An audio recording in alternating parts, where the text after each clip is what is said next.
श्री शिवाय नमस्तुभयम। दोस्तों, आप सभी लोग जानते हैं कि 11 दिसंबर 2024 के दिन यहां पर मार्गशीर्ष महीने का बुधवार मोक्षदा एकादशी पड़ रही है।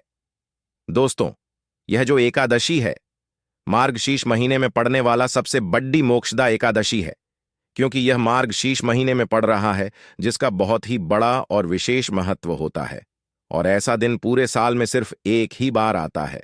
और दोस्तों, आप सभी लोग जानते हो कि 11 दिसंबर मार्गशीर्ष महीने का बुधवार मोक्षदा एकादशी का अगर सबसे बड़ा कोई उपाय है तो वह एक दीपक वाला उपाय है। तो दोस्तों, इस मार्गशीर्ष माह के पहले बुधवार मोक्षदा एकादशी के दिन आप लोगों को इस वह एक दीपक वाला उपाय को जरूर करना है। बहुत सारे लोग होंगे जिन लोगों ने इस उपाय को ना किया हो, मतलब पूरा साल निकल गया और उन्होंने किसी भी दिन इस वह एक दीपक वाला उपाय को ना किया हो। पर दोस्तों, आपके पास एक आखिरी मौका बचा हुआ है, जो कि मार्गशीर्ष महीने का बुधवार मोक्षदा एकादशी के दिन। तो इस दिन आप लोगों को इस वाले उपाय को जरूर कर लेना है। भले ही आपने पूरे साल भर अभी तक इस उपाय को न किया हो, पर अगर आपने इस मार्गशीर्ष महीने के बुधवार मोक्षदा एकादशी के दिन अगर इस वाले उपाय को कर लिया तो आपको इस उपाय को करने का वह फल मिलेगा जिसकी आपने कभी कल्पना भी नहीं करी होगी। इसीलिए आप लोग इस वाले उपाय को एक बार जरूर कर लेना, ताकि आप लोगों के हाथ से यह मौका ना जा सके और आपको इस उपाय को करने का फल मिल सके। दोस्तों, यह उपाय पंडित जी ने अपनी अभी की ही शिव महापुराण की कथा में बताया है, जिस उपाय को आज हम आपको बहुत अच्छे से समझाने वाले हैं। इस वीडियो को देखने के बाद इस उपाय को समझने के लिए आपको कोई और वीडियो को देखने की जरूरत नहीं पड़ेगी। तो चलिए दोस्तों, उपाय को शुरू करते हैं। देखिए, यह मार्गशीर्ष महीने के सोमवार मोक्षदा एकादशी के दिन यह इतना खास होता है, इतना महत्वपूर्ण होता है। देखा है, कभी कभी बड़े बड़े पूजा पाठ अनुष्ठान से जो मनोकामना पूर्ण नहीं होते, वह मार्गशीर्ष महीने के दिन एक छोटे से उपाय करने से ही आपकी मनोकामना पूर्ण हो जाती है।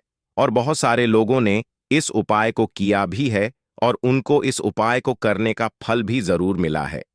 अगर आप लोग भी इस उपाय को करना चाहते हैं तो आप इस उपाय को पहले अच्छे से समझ लेना, सुन लेना, उसके बाद करना। आपको इस उपाय का फल जरूर मिलेगा। और इस उपाय को कर लेने से आपके घर में चाहे किसी भी प्रकार की दुख और समस्या क्यों ना चल रही हो, आपको उसका कारण भी नहीं पता है कि भाई यह समस्या किस कारण से चल रही है। उसका कुछ भी कारण हो सकता है, जैसे पर दोष हो सकता है या किसी भी तरह का मंगल दोष भी हो सकता है।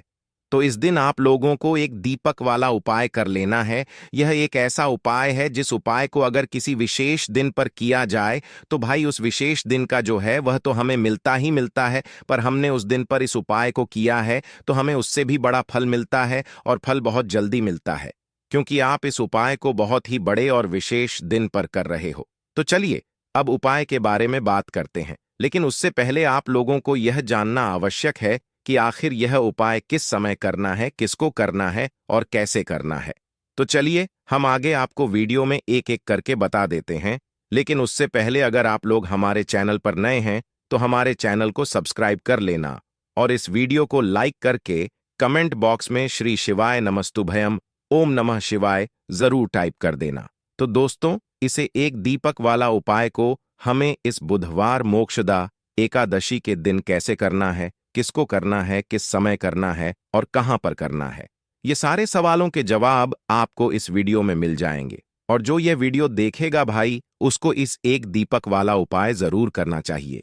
और जब बात आ जाए एक दीप वाला उपाय की, तो यह सोने पर सुहागा वाली बात हो जाती है और यह एक बहुत ही बड़ा उपाय हो जाता है इस मार्गशीर्ष बुधवार मोक्षदा एकादशी का। तो अब दोस्तों, इस एक दीपक वाला उपाय को आखिर करना किसको है, सबसे पहले हम लोग वह बात जान लेते हैं।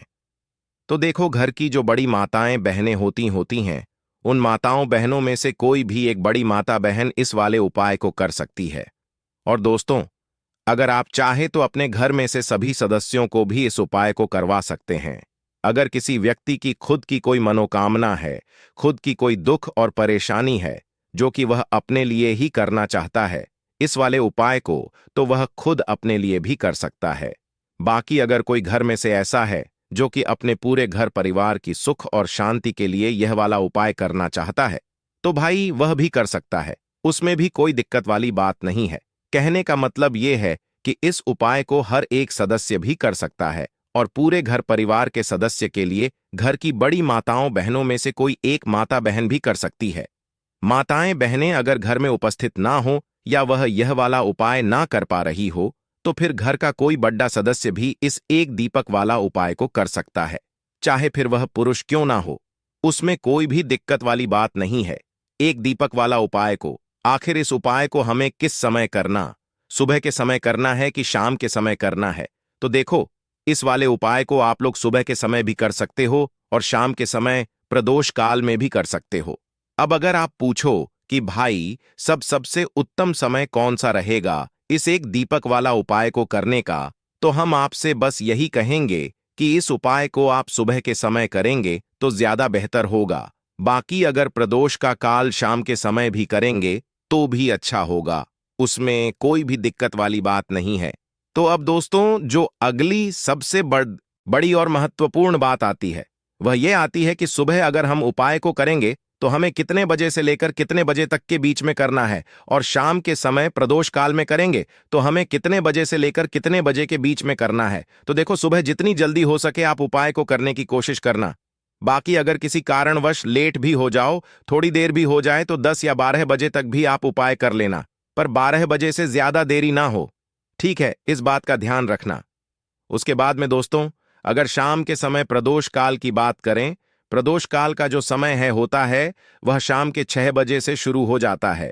मतलब शाम के 6 बजे से लेकर 7 बजे के बीच का जो समय होता है, यह समय प्रदोष काल का समय होता है।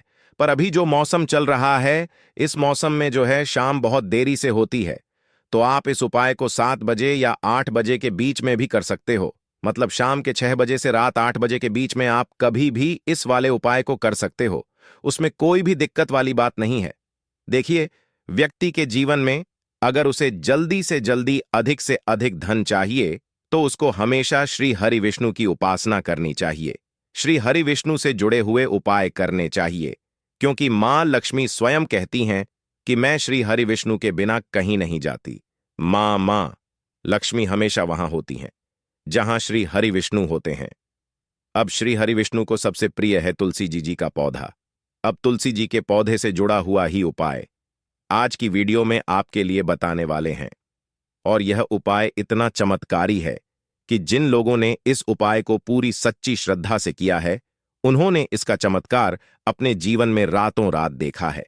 धन के रास्ते जीवन में ऐसे खुल जाते हैं कि आपको खुद भी इस बात पर विश्वास नहीं होता है कि कैसे आपके पास हर तरफ से, हर जगह से पैसा आना शुरू हो गया है। मतलब जो आज आप अपने जीवन में बहुत ज्यादा सोचते हैं कि कैसे यह निर्धनता दूर होगी, कैसे यह पैसे की कमी दूर होगी, कैसे आप धनवान बनेंगे, कैसे आपके पास पैसा आएगा, तो ऐसा समझ लीजिए कि आज की यह वीडियो का जो उपाय है, इसे सच्ची श्रद्धा से करने से रातों रात आपका भाग्य भी चमके, आपकी सोई हुई किस्मत भी जागेगी।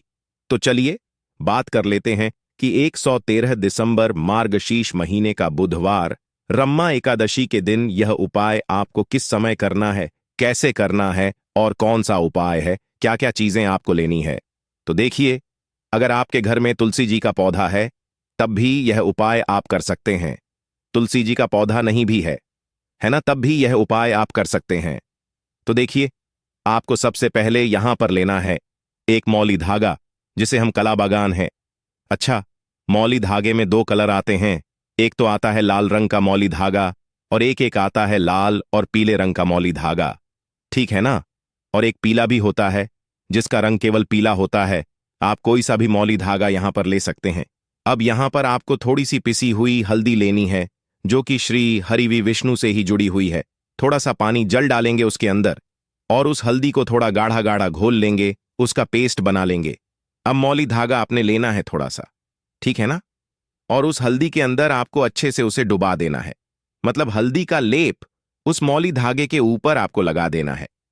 अब इस हल्दी के जो धागा है, जो मौली धागा है, इसके अंदर आपको 3 गांठें लगानी है। कितनी गांठ लगानी है? 3। अच्छा, तीनों गांठों पर आपको बोलना है ओम नम नमो भगवते वासुदेवाय नमः। ओम नमो भगवते वासुदेवाय नमः। मंत्र बोलना है और इस कलाब में 3 गांठ आपको लगानी है। अब यह कलाब का जिसमें आपने 3 गांठ लगाई, आपको तुलसी जी के पौधे में बुधवार मोक्षदा एकादशी के दिन बांधना है। श्री हरि विष्णु से कहते हुए, मां तुलसी से कहते हुए कि मेरे जीवन से निर्धनता, पैसे की कमी, गरीबी, धन से जुड़ी जितनी भी समस्याएं हैं उन्हें आप दूर कर देना। विशेषकर मां तुलसी से आपको प्रार्थना जरूर करनी है, क्योंकि मां तुलसी की कोई भी बात श्री हरि विष्णु को भी नहीं टालते हैं। तो देखिए, इस उपाय को अश्विन महीने का बुधवार मोक्षदा दशी के दिन आपको किस समय करना है। सुबह भी कर सकते हैं, शाम को भी कर सकते हैं, बस सूर्य अस्त होने के बाद यह उपाय आपको नहीं करना है। मतलब जब सूरज छिप जाता है उसके बाद यह उपाय आपको नहीं करना है। उससे पहले पहले आप किसी भी समय इस उपाय को कर सकते हैं।